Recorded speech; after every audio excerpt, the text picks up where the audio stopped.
next logical thing to consider is whether there are any supports for the caregiver. And there aren't very many. They're just not taken into account in a lot of ways.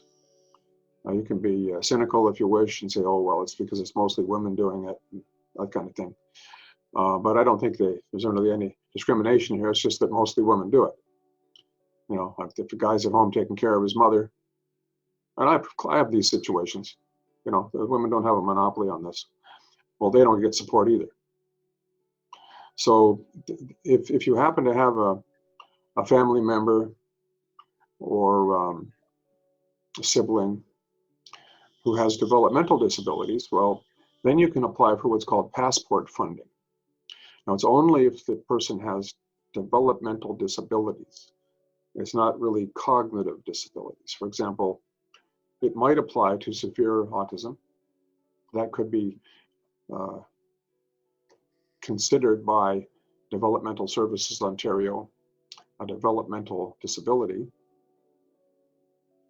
But of course, if it's a milder case, perhaps of Asperger's, not so far on the spectrum, well, then it's really just a cognitive disability, and they wouldn't provide supports. But the passport funding, and I don't know why it's called passport, would often provide $5,000. I've seen much larger numbers, but typically $5,000, $7,000. And what happens is you have to lay the money out for respite or supports for the person. Basically, it's intended as respite money for the caregiver.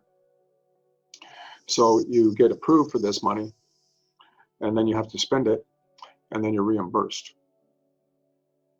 So it's something, you know, it's something that a lot of people don't know about, and they should apply for. And the forms are not complicated, and it's not household income tested. You know, it's a support to help the caregiver. A person should certainly, for an adult, should certainly have a file opened with what used to be the CCAC or the LHINs, local health and networks, and they might well provide some kind of in-home supports. But for example, if a person is paraplegic, quadriplegic, this might only translate into 4 to 6 to 8 hours of support a week. So it translates into a shower and maybe a trip outside to the park.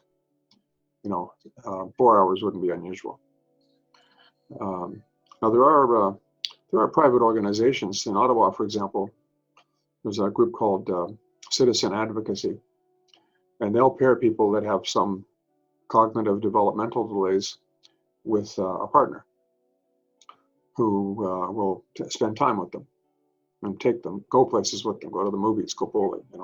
So there are organizations, lots of them, that do provide supports. But as we discussed earlier, finding them, doing the research to find them, and then taking the time to fill in the forms, and then making sure that you've met their criteria, this kind of grantsmanship is a full-time job. It's a real obstacle to my client families when the child turns 18, for example. They have the same disabilities. It's just that now they're not in school, they don't have a pediatrician, they don't go to CHIO, and the programs that provide supports change.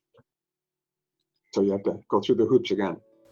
If you enjoyed this video, please like and subscribe to our channel. And don't forget to take our quick survey to give us your feedback. Find the link in the video description below.